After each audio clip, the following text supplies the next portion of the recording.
మనం బాగుంటే చాలనుకుంటారు కొంతమంది.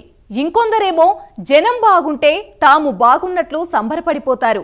అందుకోసం ఎంతటి త్యాగానికైనా సిద్ధపడతారు. ఎన్ని కష్టాలొచ్చినా వెనుకడుగు వేయరు. ప్రజా సేవ కోసం సర్వస్వం దారపోయడమే కాదు, జీవితాన్ని సైతం అంకితం చేయగల గొప్ప ఉదార గుణం కలిగి ఉంటారు. అలాంటి కోవకు చెందిన వ్యక్తే జనసేనాని పవన్ కళ్యాణ్. రాష్ట్ర అభివృద్ధి కోసం, ప్రజా సంక్షేమం కోసం వచ్చిన ఏపీ రక్షకుడు పవన్ కళ్యాణ్ అంటూ ప్రజలు కూడా ముక్త కంఠంతో నినదిస్తున్నారు. గుండెల్లో గుడి కట్టి పవన్ను దేవుడిలా పూజించే కరుడుగట్టిన పవనిస్టుల కోట్లలో ఉంటారు. ఏటా సెప్టెంబర్ 2వ తారీఖు వస్తుందంటే చాలు, పవనిస్టులకు అదో పెద్ద పండగ రోజు. నెల రోజుల ముందు నుంచే 2 తెలుగు రాష్ట్రాలే కాకుండా యావత్ ప్రపంచమే పవన్ నామస్మరణంతో మారుమ్రోగిపోతూ ఉంటుంది. ఇంతలా జనం గుండెల్లో గూడు కట్టుకున్నారు AP deputy CM Pawan Kalyan. AP రాజకీయాలపై తన ముద్ర వేసి ప్రత్యేక ఒరవడితో దూసుకుపోతున్న జనహృదయ నేత పవన్ కళ్యాణ్ పై ప్రైమ్ 9 న్యూస్ ప్రత్యేక కథనం.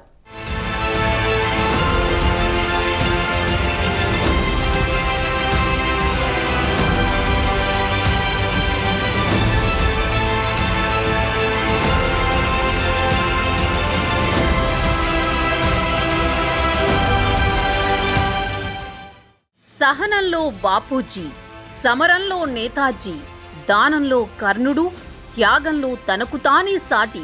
ఆయనే ఆంధ్రుల ఆరాధ్య నాయకుడు, రాష్ట్ర ఉప ముఖ్యమంత్రి వర్యులు, జనసేనాని పవన్ కళ్యాణ్. ఆయన ప్రతి ఆలోచన సమాజం కోసమే. ఆయన వేసే ప్రతి అడుగు లక్షలాది మందికి మేలు జరగాలని. ఆయన నిత్యం ప్రజల మంచి కోసం పోరాడే నిప్పు కణం. ఎక్కడ అన్యాయం జరిగినా నేనున్నానంటూ పేదవాడికి భరోసా ఇస్తారు. అందుకే ఆయన్ను కోట్లాది మంది ఆరాధిస్తారు. తమ దేవుడంటూ గుండెల్లో పెట్టుకుని చూసుకుంటారు. ఎక్కడికి వెళ్ళినా లక్షలాది మంది సైన్యంలా ఆయన వెంట నడుస్తారు. ఆయన పేరు వింటేనే ఓ వైబ్రేషన్, ఆయనంటేనే ఓ సెన్సేషన్. ఆయనే AP deputy CM Pawan Kalyan.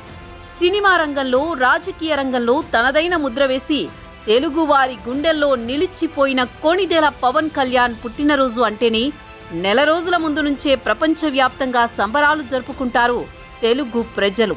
ఏటా సెప్టెంబర్ 2న అయితే ఆ రచ్చ పీక్స్లో ఉంటుంది. ప్రపంచంలోని అన్ని దేశాల్లో ఉన్న పవన్ అభిమానులు అనేక సేవా కార్యక్రమాలను నిర్వహిస్తూ ఉంటారు.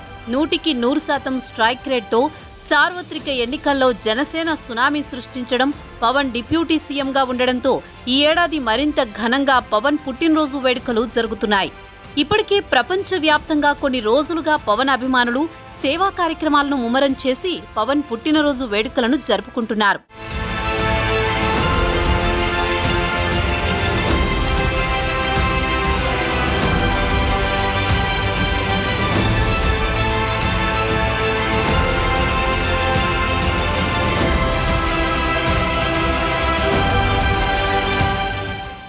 పవన్ సినిమా రిలీజ్ అవుతుందంటేనే పెద్ద పండుగ జరుపుకుంటారు. అలాంటిది పుట్టినరోజు అంటే ఇక చెప్పేదేముంది. అటు రాజకీయాల ద్వారా ప్రజలకు సేవ చేస్తూ, ఇటు సినిమాల ద్వారా అభిమానులను అలరిస్తున్నారు పవన్. ప్రస్తుతం డిప్యూటీ సీఎంగా అనేక శాఖలకు మంత్రిగా ఉన్న పవన్ పరిపాలనా వ్యవహారాల్లో బిజీ అయిపోయారు. ప్రస్తుతం ఆయన సినిమా షూటింగులకు దూరంగా ఉంటూ పరిపాలనపై దృష్టి పెట్టారు.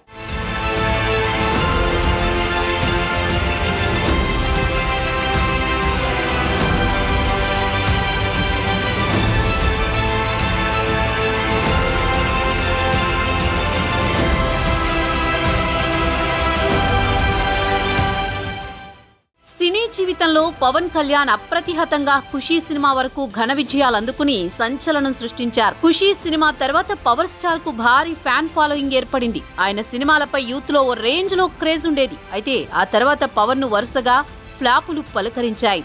జానీ, బాలు, గుడుంబా శంకర్, బంగారం, అన్నవరం, కొమరం పులి, తీన్మార్, పంజా వంటి సినిమాలు పెద్దగా ఆడలేదు. ఆడినా కమర్షియల్ హిట్ అందుకోలేకపోయాయి. మధ్యలో జల్సా మూవీ హిట్ టాక్ తెచ్చుకున్నా అది పవర్ స్టార్ రేంజ్ విజయం సాధించలేదు. పవన్ కళ్యాణ్ సినిమాలు వరుసగా ఫ్లాప్ అవుతున్నా ఆయన ఇమేజ్ ఇంచు కూడా తగ్గలేదు కదా, ఇంకా అంతకంతా పెరిగిపోయింది. ఇండస్ట్రీలో ఇన్ని ఫ్లాపులొస్తే మరో హీరో అయితే ఎప్పుడో కనుమరుగైపోయేవాడు. కానీ అక్కడున్నది పవన్ కళ్యాణ్.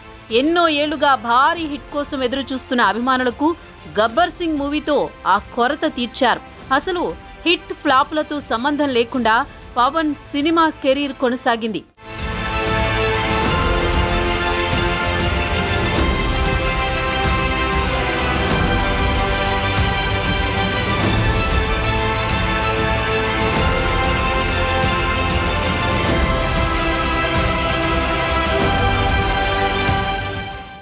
ఇప్పుడంటే జనసేన అధినేత పవన్ కళ్యాణ్, కానీ ఒకప్పుడు ఆయన power star Pawan Kalyan. Andhra Pradesh deputy CM, Janasena అధినేత, పవర్ స్టార్, ఇలా ఎన్ని గుర్తింపులు ఉన్న పవన్ కళ్యాణ్ అంటే కామన్ మ్యాన్. అవును, అతనొక సామాన్యుడు. మెగాస్టార్ చిరంజీవి తమ్ముడిగా తనకున్న ప్రత్యేకమైన గుర్తింపుని ఆయన ఏనాడు ప్రత్యేకంగా వాడుకోవాలన్న ఆలోచన చెయ్యలేదు.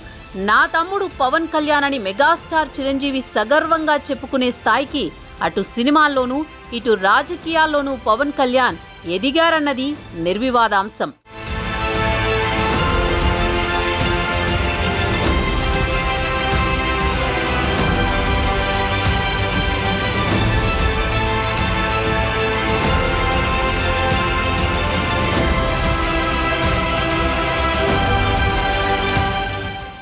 సేవా కార్యక్రమాల్ని చేపట్టడంలోనే కాదు, సమాజం పట్ల మరింత బాధ్యతతో కామన్ మెన్ ప్రొటెక్షన్ ఫోర్స్ అనే సంస్థను పవన్ కళ్యాణ్ గతంలో స్థాపించిన సంగతి తెలిసిందే.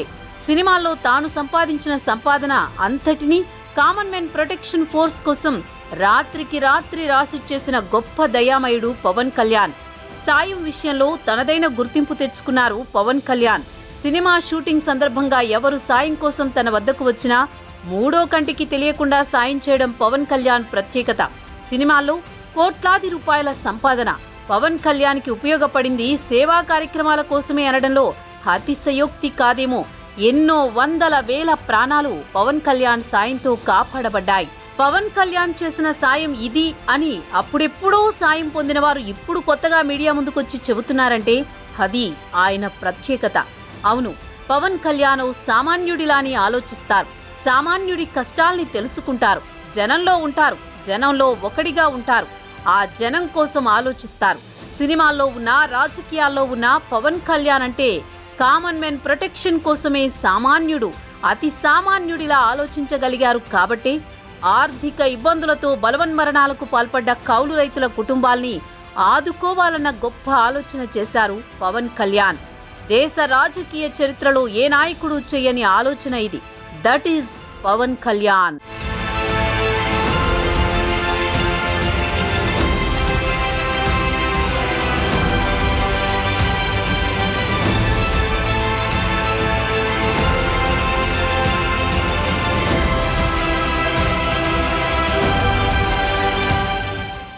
పవన్ కళ్యాణ్ చిన్నప్పటి నుంచి దానశీలి. వృద్ధాశ్రమాలకు, అనాథ శరణాలయాలకు, ప్రకృతి వైపరీత్యాలతో నష్టపోయిన బాధితులకు, సీఎం పీఎంల సహాయ నిధులకు, అలాగే రైతులకు, ఆపదలో ఉన్న సామాన్యులకు పవన్ కళ్యాణ్ చేసిన సాయం వెలకట్టలేనిది. తనకంటూ ఏదీ ఉంచుకోకుండా సర్వం ప్రజల కోసం అంకితం చేసిన త్యాగశీలి పవన్ కళ్యాణ్. ఓం నమో వెంకటేశాయ. ముందుగా జనసేన పార్టీ అధ్యక్షులు శ్రీ పవన్ కళ్యాణ్ గారికి శ్రీ వెంకటేశ్వర స్వామి వారి ఆశీస్సులతో జన్మదిన శుభాకాంక్షలు తెలియజేసుకుంటూ, అలాగే ఇంతవరకు ఏ డిప్యూటీ సీఎం చేయనటువంటి పరిపాలన శ్రీ పవన్ కళ్యాణ్ గారు కొత్త ఆలోచనలతో, కొత్త విధానాలతో ప్రజలకు దగ్గర చేరువవుతూ చాలా మంచి కార్యక్రమాలు చేపడుతూ, అలాగే సీఎం గారు కానీ చంద్రబాబు నాయుడు గారు మన్ననలను, అలాగే ప్రధానమంత్రి గారి మన్నలు కూడా పొందుతున్నారు.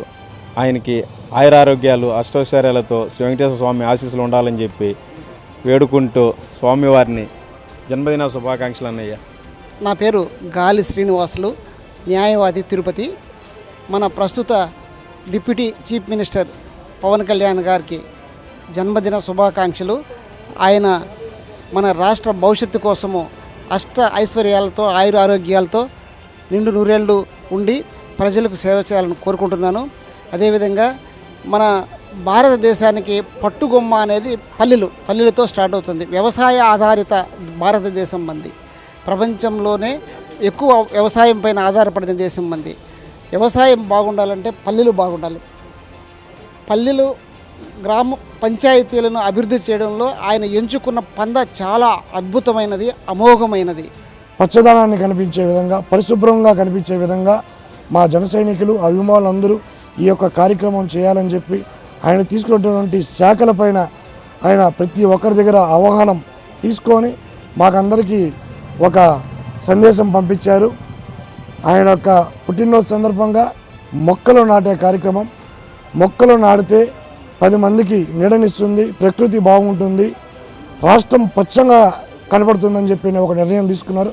ఆ చెట్లుని పెంచే బాధ్యత కూడా మేమే తీసుకుంటామని చెప్పి కూడా తెలియజేసుకుంటూ మరొక్కసారి పవన్ కళ్యాణ్ గారికి జన్మదిన శుభాకాంక్షలు తెలియజేస్తూ ఆ కలియుగ వెంకటేశ్వర స్వామి ఆశీస్సులు ఆయన గెలవేళలా ఉండాలని చెప్పి కోరుకుంటున్నాను.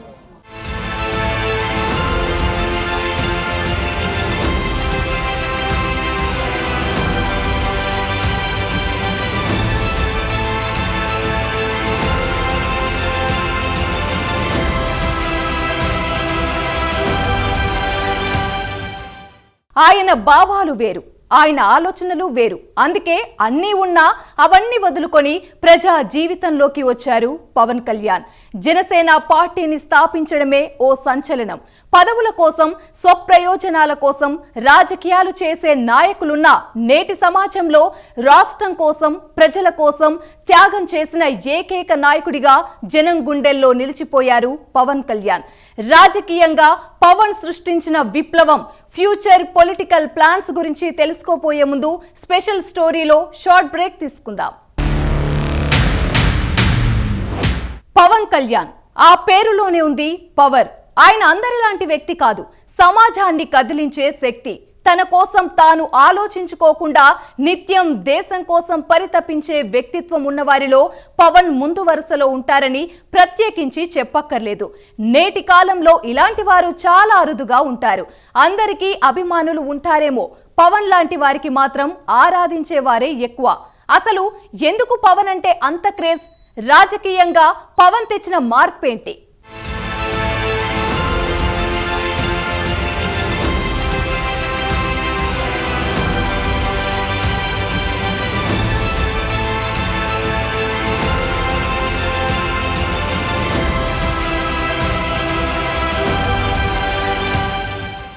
పవన్ కళ్యాణ్, ఆ పేరు చెబితే కొన్ని కోట్ల హృదయాలు పులకిస్తాయి. ఎన్నో అభిమాన గుండెలు ఆనందంతో తన్మయత్వం చెందుతాయి. ఆ పేరులో వేల వోల్టుల శక్తి ఉంది. కంటికి కనిపించని పవర్ ఉంది. సినిమాలైనా, రాజకీయాల్లో అయినా ఎంతో మంది వస్తుంటారు, పోతుంటారు. కానీ ఎవరికీ సొంతం కాని ఓ ప్రత్యేకత మాత్రం పవన్ సొంతం. అదే పవనిజం. కష్టాల్లో ఉన్న వారి కోసం తన సర్వస్వం ధారపోయడం, అన్యాయాన్ని ఎదిరించడం, అభాగ్యులకు అండగా ఉండడమే పవనిజం. అందుకే పవన్ కళ్యాణ్కు కులమతాలకు అతీతంగా కోట్ల మంది అభిమానులయ్యారు. తెలుగు చిత్ర పరిశ్రమలో ఎంతో మంది హీరోలున్నా పవన్ కళ్యాణ్లోని ఆ సేవాగుణం, నిరాడంబరతే ఆయన్ను ప్రత్యేకంగా నిలిపింది. మిగతా వారికి పవన్ కళ్యాణ్ ఆలోచన విధానాలకు చాలా వ్యత్యాసం ఉంటుంది. ఆయన డబ్బును ప్రజల కోసం, బాధితుల కోసం తృణప్రాయంగా ఖర్చు చేస్తూ ఉంటారు. ఎన్ని కోట్లు అయినా ప్రజలకు పంచడానికి వెనుకాడరు. సూటు బూటు హంగామాలకు దూరంగా ఒక రైతుగా ఫామ్ హౌస్లో సాదాసీదాగా జీవిస్తాడు. సమకాలీన హీరోలకు భిన్నంగా ఆలోచనా ధోరణి ఆయనను ప్రజలకు చేరువ చేసింది. చిత్రసీమలో, రాజకీయాల్లో ప్రత్యేక స్థానాన్ని కట్టబెట్టింది. పవన్ బర్త్డే వస్తుందంటే చాలు తెలుగునాట ఒక పండుగ వాతావరణం కనిపిస్తూ ఉంటుంది.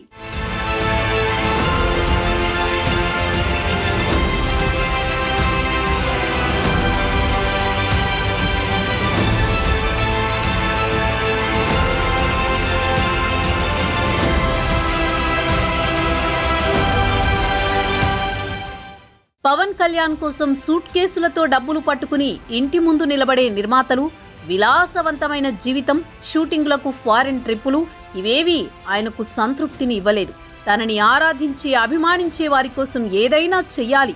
అందుకు ప్రజాక్షేత్రమే తనకు సరైన వేదిక అని భావించారు. రాజకీయం అంటేనే పులి మీద స్వారీ. ఒక్కసారి అడుగు పెట్టాక వెనుదిరిగి చూడకూడదు. నేరుగా రణక్షేత్రంలో దిగితే ఏం జరుగుతుందో కూడా తెలుసు. అయినా కదం తొక్కి నిలబడ్డారు.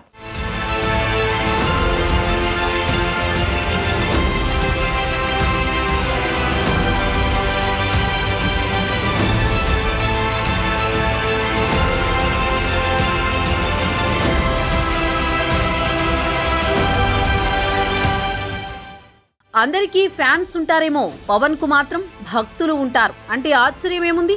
అలాంటి కల్ట్ ఫ్యాన్స్ ను ఒక్కొక్కరిని ఒక్కొక్క పవన్ కళ్యాణ్ లాగా తయారు చేయడంలో పవన్ సక్సెస్ అయ్యారు. ఎప్పుడైతే పవన్ కళ్యాణ్ జనసేన పార్టీని స్థాపించారో అప్పటి నుంచి అసలు కథ మొదలైంది. 2014 నుంచి 2019 వరకు ఓ ఎత్తు, 2019 నుంచి 2024 వరకు ఇంకో ఎత్తు. మేం జనసేనకు ఓట్లేస్తే చాలు అన్న భావన నుంచి మేం చాలా మందిని జనసేన వైపు మళ్లించాలి అన్న ఆలోచన వరకు పవన్ అభిమానులు తమ ఆలోచనలకు వ్యూహాలకు పదును పెట్టారు. అలా జన సైనికులు గడిచిన 10 ఏళ్లలో రాజకీయంగా రాటుదేలారు. పవన్ కళ్యాణ్ వ్యూహాలకు అనుగుణంగా తమను తాము మార్చుకోవడంలో జన సైనికులు సక్సెస్ అయ్యారు. కాబట్టి 2024 ఎన్నికల్లో జనసేన పార్టీకి అత్యద్భుతమైన విజయం దక్కింది. వ్యూహం నాకు వదిలేయండి అని పవన్ కళ్యాణ్ తన అభిమానులకు తన వ్యూహాల్ని అర్థమయ్యేలా చెప్పడంలో సఫలమయ్యారు. ఆ రోజు పవనిజం అన్న బ్రాండ్ తెరపైకొచ్చినప్పటి నుంచి ఇప్పుడు జన సైనికులనే పవర్ సొంతం చేసుకునే వరకు ఆ కల్ట్ ఫ్యాన్ బేస్లో వచ్చిన మార్పు చాలా చాలా స్పెషల్.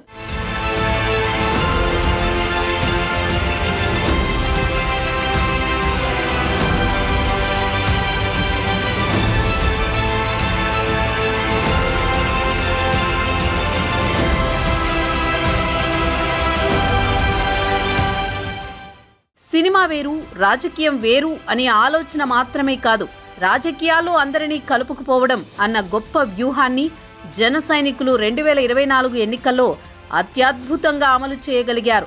మనకి అందరూ హీరోలు, వారి అభిమానులు కావాలి. సినిమా వేరు, రాజకీయం వేరు, నాకంటే వాళ్లే పెద్ద హీరోలు ఇలా మాట్లాడుతూ అభిమానులకు గ్రౌండ్ రియాలిటీని తెలియజేసి వాళ్ళని రాజకీయ రంగంలో నిఖార్సైన సైనికులుగా తీర్చిదిద్దడంలో పవన్ కళ్యాణ్ పడ్డ శ్రమ, దానికి తగ్గ ఫలితం 2024 ఎన్నికల్లో జనసేన కూటమి సాధించిన విజయమే.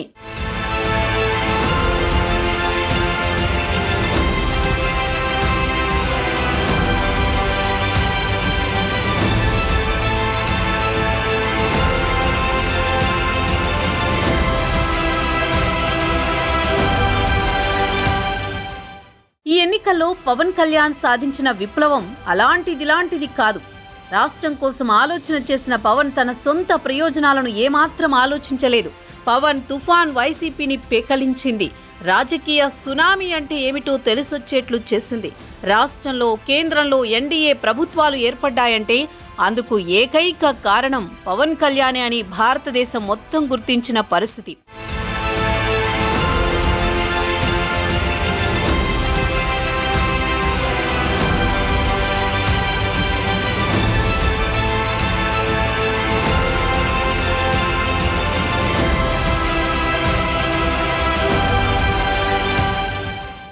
నమ్మిన సిద్ధాంతం కోసం, అనుకున్న లక్ష్యం కోసం అవిశ్రాంత పోరాటం చేస్తున్నారు పవన్.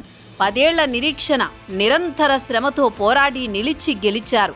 2019లో ఒంటరిగా పోటీ చేసి ఓడినా ప్రజాక్షేత్రం నుంచి ఆయన వెనక్కి వెళ్లలేదు. 2024 ఎన్నికల్లో గెలుపు కోసం శ్రమించారు. ప్రధానంగా ఓట్లు చీలకుండా టీడీపీ, జనసేన, బీజేపీ కూటమి ఏర్పడడం కోసం పవన్ చేసిన ప్రయత్నాలు అంతా ఇంత కావు. చంద్రబాబుతో పొత్తుకు ససేమిరా అన్న బీజేపీని ఒప్పించి పొత్తు కుదర్చడంలో పవన్ కీ రోల్ ప్లే చేశారు. ఎక్కడ నెగ్గాలో కాదు, ఎక్కడ తగ్గాలో తెలిసినోడు గొప్పోడు. పవర్ స్టార్ పవన్ కళ్యాణ్ సినిమాలోని డైలాగ్ ఇది. పగిలే కొద్దీ గ్లాసు పదునెక్కుతోంది, ఇది మరో సినిమాలోని డైలాగ్. ఈ మాటలు జనసేనానికి సరిగ్గా సరిపోతాయి. ఏపీ ఎన్నికల్లో కూటమి విజయానికి కారణాలను విశ్లేషిస్తే ప్రధానంగా వినిపించేవి చంద్రబాబు అనుభవం, పవన్ కళ్యాణ్ త్యాగం. పవన్ కళ్యాణ్ త్యాగం, కృషి లేకుంటే కూటమికి విజయం లేదు. స్కిల్ కేసులో చంద్రబాబు జైలుకు వెళ్లినప్పుడు ఆయనకు సంఘీభావం ప్రకటించి పొత్తు ప్రకటించారు. ఈ పరిణామంతో ఏపీలో రాజకీయాలు మారిపోయాయి. టీడీపీతో జట్టు కట్టిన పవన్ బీజేపీని కూడా కూటమిలోకి తీసుకొచ్చేందుకు తీవ్రంగా శ్రమించారు. పొత్తు కోసం ఒకానొక సమయంలో తాను మోదీ, అమిత్ షాతో తిట్లు తిన్నానంటూ చెప్పారు పవన్. చివరికైన ప్రయత్నాలు ఫలించి బీజేపీ, టీడీపీ, జనసేనతో జట్టు కట్టింది. ఎలాగోలా పొత్తు కుదిరినప్పటికీ సీట్ల కేటాయింపులో చిక్కులు వచ్చాయి. అప్పుడు కూడా పవన్ కళ్యాణ్ వెనక్కి తగ్గారు. చివరకు జనసేన సీట్లను బీజేపీకి త్యాగం చేసి కూటమి నిలబడడానికి కారణమయ్యారు. సంచలన విజయానికి బాటలు వేశారు. సీట్ల విషయంలో తమ బలానికి తక్కువగా సీట్లు తీసుకున్నా, రాష్ట్రం కోసమే పొత్తులో తాను 2 మెట్లు దిగినా, రాష్ట్రం కోసమే భారీ విజయంతో పాటు నేడు కూటమి పార్టీలు ఇంత ఐకమత్యంగా ఉన్నాయంటే కారణం రాష్ట్రం కోసం పవన్ తగ్గడమే. నేను మీ డాక్టర్ బాబు అండి, Janasena party state general secretary, doctor cell, Tirupati నుంచి. ముందుగా మా పవర్ స్టార్ పవన్ కళ్యాణ్ గారికి, డిప్యూటీ సీఎం పవన్ కళ్యాణ్ గారికి ఆయన జన్మదినం రాబోతోంది సెప్టెంబర్ 2వ తేదీ. ముందుగా ఆయనకి జన్మదిన శుభాకాంక్షలు. పవన్ కళ్యాణ్ గారు ఆయన రాజకీయ ప్రస్థానం మనం గమనిస్తే దాదాపు 10 సంవత్సరాల పాటు ఆయన పార్టీని నడిపిన విధానం కానీ, ఆయన ఇప్పుడు గెలిచిన తర్వాత ఆయన తీసుకున్న పోర్ట్ఫోలియోస్ కానీ, ఇంతవరకు మనం ఆయన రాజకీయ ప్రస్థానాన్ని చూసినప్పుడు రాజకీయం చేసేటప్పుడు మిగిలిన పార్టీలాగా ఏదో డబ్బు కోసం పదవులు ఇవ్వడం, ఇంకోటి చేయడం లాంటివి కాకుండా రాజకీయ పార్టీని చాలా తక్కువ ఖర్చుతో ఎలా రాజకీయం చేయాలని ఒక కొత్త వరవడిని ఆయన ఆంధ్రప్రదేశ్లో తీసుకురావడం జరిగింది. మనం చూసాం 10 సంవత్సరాల్లో జనసేన పార్టీ చిన్న చిన్న నాయకుల ద్వారానే ఆయన పార్టీని బలోపేతం చేసి తీసుకొచ్చిన విధానాన్ని ఎవరూ ఆంధ్రప్రదేశ్లో కాదనలేం. దాంతోపాటుగా ఇప్పుడు గెలిచిన తర్వాత ఆయన ఉప ముఖ్యమంత్రిగా పంచాయతీరాజ్ మిగిలిన అన్ని శాఖలు తీసుకున్న వాటిని మనం గమనించినప్పుడు ఖచ్చితంగా ఆయనకి దేశం అంటే ఎంత ప్రేమ ఉందో, ముఖ్యంగా మన ఆంధ్రప్రదేశ్లో పల్లెటూరుల్ని బలోపేతం చేయడం ద్వారా పల్లెటూరుల్లో బేసిక్ నీడ్స్ ఏదైతే ఉంటుందో, అంటే తాగునీరు కానీ పారిశుద్ధ్యం కానీ ఇలాంటి వాటి మీద కాన్సన్ట్రేట్ చేయడం, ఏదైతే సర్పంచులకి ఇప్పటి వరకు ఊరికే ఏదో ఒక బొమ్మల్లాగా వాళ్ళని చూపిస్తూ పరిపాలన చేస్తున్న విధానానికి విరుద్ధంగా ఖచ్చితంగా ఆయన సర్పంచులకి విలువనిస్తూ, అంటే ఏదైతే గ్రామ స్వరాజ్యం తీసుకురావాలనే దానికి నిజమైన నిదర్శనంగా పవన్ కళ్యాణ్ గారు ఈరోజు చర్యలు తీసుకుంటున్నారు, చూస్తున్నాం.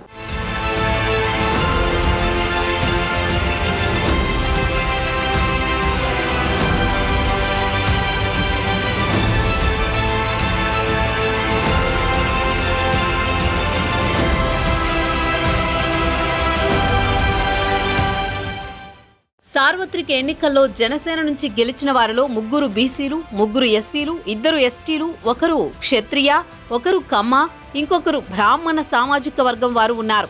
ఇలా సామాజిక న్యాయానికి పెద్దపీట వేసిన పవన్ అన్ని కులాలకు చేరువయ్యారు. ఆ బలం కొన్ని రెట్లు పెరిగి జనసేన ప్రచండ శక్తిగా ఎదిగే క్రమంలో గ్రామస్థాయిలో పార్టీ బలోపేతం కావాలి. అలా జరగాలంటే పార్టీని గ్రామాల్లో నడిపించేవారు కావాలి. అందుకు నామినేటెడ్ పదవులు బాగా ఉపయోగపడతాయి. త్వరలో 1/3 నామినేటెడ్ పదవులను జనసేన దక్కించుకోవడం ఖాయంగా కనిపిస్తోంది. అందుకు సీఎం చంద్రబాబు సైతం సుముఖంగానే ఉన్నట్లు తెలుస్తోంది.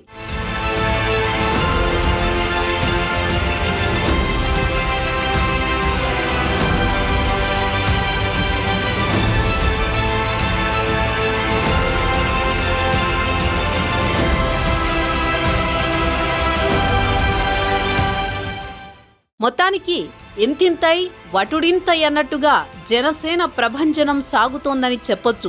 భవిష్యత్తులో మరిన్ని విజయాలను అందుకునేందుకు క్షేత్రస్థాయిలో బలం పుంజుకునేలా పావులు కదుపుతోంది ఆ పార్టీ. వైసీపీ పూర్తిగా బలహీనపడిన తరుణంలో ఆ స్థానాన్ని జనసేన ఆక్రమిస్తుందా? జనసేన అంతిమ లక్ష్యం నెరవేర్చుకునేలా ఫ్యూచర్ ప్లానింగ్స్ ఉండబోతున్నాయా? ఇవే ఇప్పుడు ఏపీ రాజకీయాల్లో చర్చనీయాంశమవుతున్న అంశాలు. పవన్ కళ్యాణ్ లాంటి నాయకుణ్ణి తెలుగు ప్రజలు అంతకు ముందెన్నడూ చూడలేదు, భవిష్యత్తులో కూడా చూడబోరేమో. ఏ రాజకీయ నాయకుడైనా వ్యక్తిగత ప్రయోజనాల కోసం పాకులాడతారు, కానీ పవన్ మాత్రమే రాష్ట్ర ప్రయోజనాల కోసం పోరాడుతున్నారు. ప్రజా సంక్షేమార్థం పనిచేస్తున్న వారికి ఎప్పటికైనా ప్రజలు ఉన్నత స్థానాన్ని కట్టబెట్టడం ఖాయమని రాజకీయ పరిశీలకులు చెబుతున్నారు. చూడాలి మరి జనసేన ఫ్యూచర్ ఏ మలుపు తిరుగుతుందో అన్నది.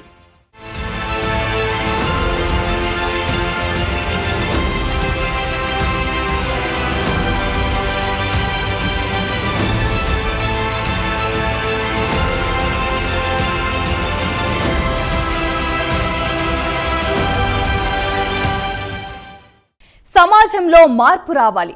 మనిషి స్వేచ్ఛగా జీవించాలి. కులమత వర్గ విభేదాలు లేని సమాజం చూడాలి. అదే జనసేనాని అంతిమ లక్ష్యం. తనకు పదవులంటే సమాజంలో మార్పే ప్రధానమన్న లక్ష్యంతో రాజకీయాల్లోకి వచ్చానని కూడా పలుమార్లు చెప్పుకొచ్చారు. మరి పవన్ అనుకుంటున్నట్లుగా జనసేనతో మార్పు తీసుకురాగలరా? సేనాని అనుకున్న లక్ష్యం నెరవేరేనా అన్న విషయాలను కాలమే తేల్చాలి.